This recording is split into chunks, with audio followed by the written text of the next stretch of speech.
Boa tarde, coleguinha, como vai? Tudo bem?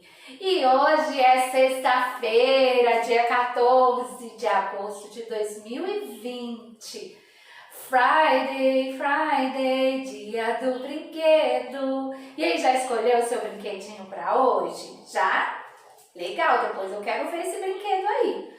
Hoje estamos gravando a nossa aula aqui na kitchen, na cozinha. Por quê? Porque nós vamos falar de alguns alimentos, plantas, partes da planta. Vocês lembram as partes da planta? Vamos lembrar? Só que antes vamos pensar onde que a gente prepara os alimentos? Na cozinha. Então a gente está aqui gravando a aula hoje na cozinha, na kitchen, beleza? Depois eu vou contar para vocês também por que a gente está aqui na cozinha, daqui a pouquinho. Agora vamos lembrar das partes da planta? A planta, para ela crescer, ficar bonita e produzir o alimento para a gente, a fruta, o legume, né, o vegetal, ela precisa, olha, da raiz, do caule, da folha. Essas são as partes da planta. Flor, fruto. Então, ó, raiz, caule, folhas, flor, fruto, semente. Lembram que nós trabalhamos com a semente ontem na nossa aula do dia da fruta? Pois então, essas sementinhas que nós podemos nos alimentar, o arroz, o feijão, o milho. Hoje nós vamos falar de uma outra parte da planta que também serve de alimento para a gente, certo?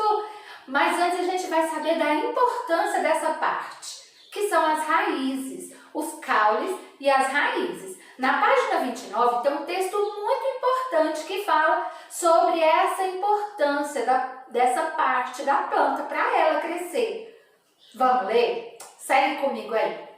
As raízes absorvem água do solo. A gente sabe que o solo é a terra.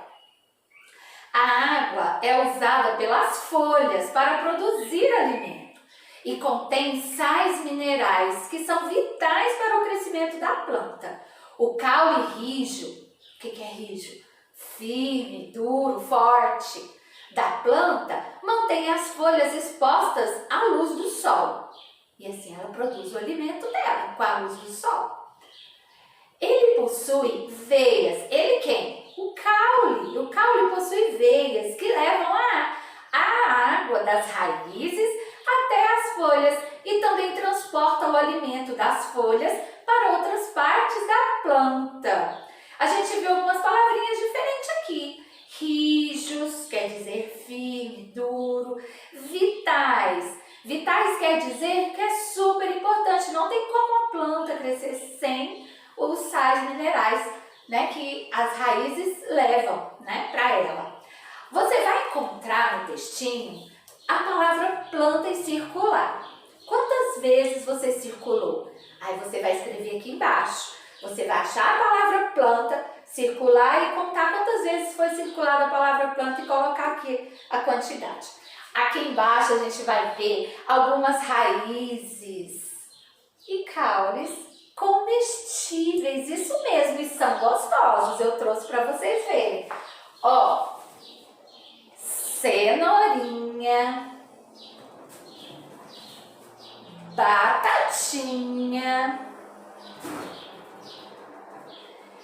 beterraba e mandioca, em alguns lugares conhecida como macaxeira ou aipim.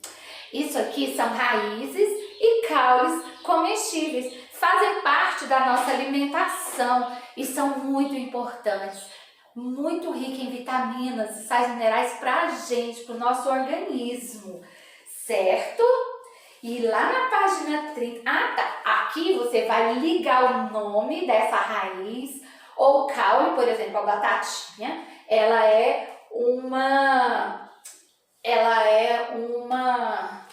um caule subterrâneo, ela fica embaixo da terra, né? E ela é um tubérculo. Agora, a cenoura, a beterraba, ela é uma raiz tuberosa. Legal, não é? que dá pra gente comer, se alimentar muito bem.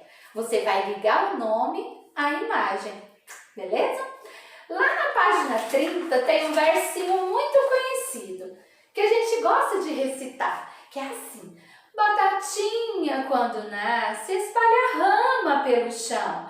Menininha quando dorme, põe a mão no coração. E aí aqui, ó, você vai ilustrar essa poesia, esse poeminha que é da cultura popular, bem antiga, né? E por que ela espalha a rama pelo chão?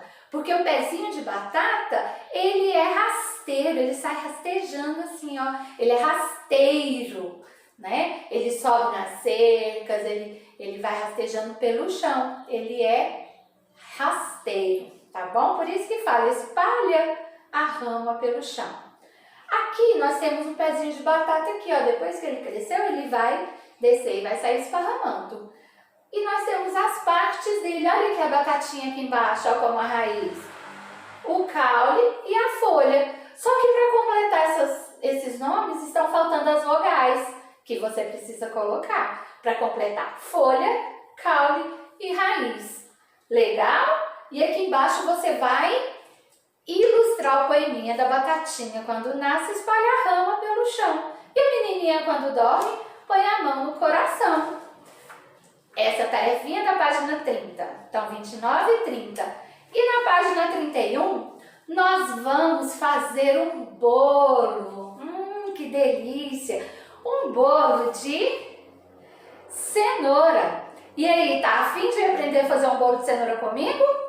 Beleza, então vamos lá. Vou me preparar e já mostro para vocês os ingredientes que nós vamos usar. Tá legal? Até já, não sai daí! Que delícia de bolo! Bolo de... Você é capaz de descobrir qual raiz vai ser usada nesse bolo? Completa aí o título do bolo, tá bom? Essa é uma receita e a receita é um gênero textual. Vamos ler os ingredientes agora. Para esse bolo, você vai precisar de 3 cenouras médias descascadas e raladas, 3 ovos, 1 xícara de óleo, 2 xícaras de açúcar, 2 xícaras de farinha de trigo, 1 colher de sopa de fermento em pó. Você também vai precisar de um pouco de manteiga para untar a forma e de farinha para enfarinhá-la. A forma é de furo central, furo no meio. Você sabe o que é untar? Untar é você passar uma pequena camada fininha, ó, espalhar na forma. E a farinha você vai enfarinhar. Você sabe o que é enfarinhar? É jogar farinha na forma para o bolo não grudar. Legal, não é? Essa é a nossa forma que nós vamos usar para colocar para assar o nosso bolo de cenoura, que é uma raiz muito usada na nossa alimentação. Então, você põe no liquidificador as 3 cenouras raladas, os 3 ovos inteiros, gema, né, e clara, 1 xícara de óleo, eu usei 1 xícara de 200 ml, e agora a gente vai bater bem no liquidificador, bato bastante para ele ficar bem lisinho e homogêneo. Será que ficou bom? Vamos ver? Olha só que massa bonita. Agora a gente vai acrescentar as 2 xícaras de açúcar. Vamos bater mais um pouquinho para dissolver o açúcar. E aí, você sabe de onde vem o açúcar que nós usamos na nossa cozinha? Olha que massa bonita que ficou.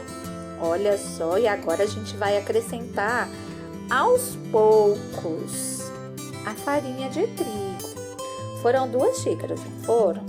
Então, você acrescenta um pouco. Olha, usei 2 xícaras de 200 ml. Eu usei a mesma medida, né? A mesma xícara para medir tudo. E aí, você vai dividir a farinha para não pesar a sua massa e ela ficar bem batida, não ficar nenhuma bolinha. Bateu bem. A massa ficou homogênea, quer dizer, ficou lisinha, olha.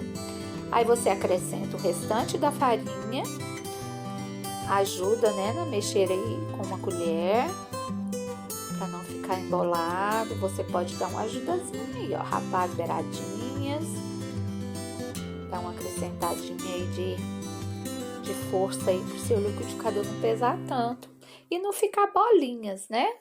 Senão na hora que assar o seu bolo fica aquelas bolinhas ruins. Tem que bater bem batido e olha que massa bonita, né? Que ficou bem lisinha, sem nenhuma bolinha. Agora a gente vai acrescentar uma colher de fermento em pó. Uma tampinha equivale a uma colher de sopa, certo? Você sabe qual a função do fermento na massa? Isso mesmo, o fermento ele é para fazer a massa crescer, o bolo ficar fofinho. E você não pode bater agora no liquidificador, você vai mexer, misturar até dissolver todo o fermento só com a colher mesmo, de forma delicada e suave, ok? Isso, deixou bem lisinho, bem mexido, para não ficar nenhuma bolinha. E o fermento fazer a função dele, a mágica do bolo crescer. Agora a gente vai com muito cuidado, vamos despejar na nossa forma untada e enfarinhada. E esse bolo vai levar de 30 a 40 minutos para assar, dependendo do seu forno. Você pode deixar ele no fogo alto e depois você deixa no finalzinho o fogo baixo para ele dourar em cima. Daqui a pouco a gente vai ver como esse bolo ficou. Em média de 40 minutos, você vai tirar do forno. Até já!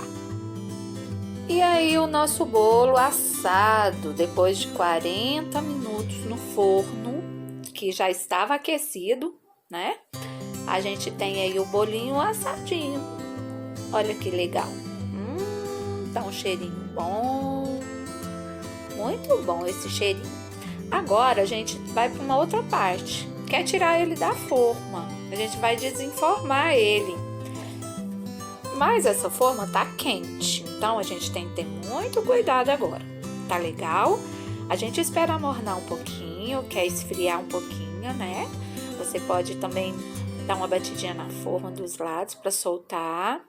Porque a gente vai colocar ela numa bandeja, né, o bolo numa bandeja. Você gosta do bolo de cenoura com cobertura de chocolate? Eu adoro, apesar que fica mais saudável sem o chocolate, mas fica gostoso com chocolate, né? Olha, a gente vai colocar a bandeja assim por cima. A tia Nilva tá com dificuldade aqui porque eu tô com uma mão só, mas você pode usar um guardanapo, um pano, uma luva de cozinha para poder te ajudar a virar aí, tá? Você coloca a bandeja por cima e depois vira ela assim, ó. Legal? E essa forma ainda tá um pouquinho quente, por isso que eu vou estar usando esse pano de prata aí para ajudar, porque senão vai queimar a minha mãozinha. Beleza? Tira então a forma que já tá desgrudado o bolo e olha lá o nosso bolo de cenoura. Ficou bonito, não ficou? Será que ele tá gostoso? Vamos ver se ele ficou fofinho? Bem fofinho, gostoso. Tá um cheirinho muito bom e saudável, né? Ele foi feito de cenoura, que é uma raiz muito usada na nossa cozinha. E vocês podem fazer esse bolo aí em família, estar aproveitando esse tempo da quarentena de forma bem gostosa. O que você acha de fazer esse bolo e mandar uma foto para eu ver? Tô esperando. Grande beijo, bom fim de semana e a gente se vê daqui a pouco na nossa aula online. Tchau, tchau, beijão!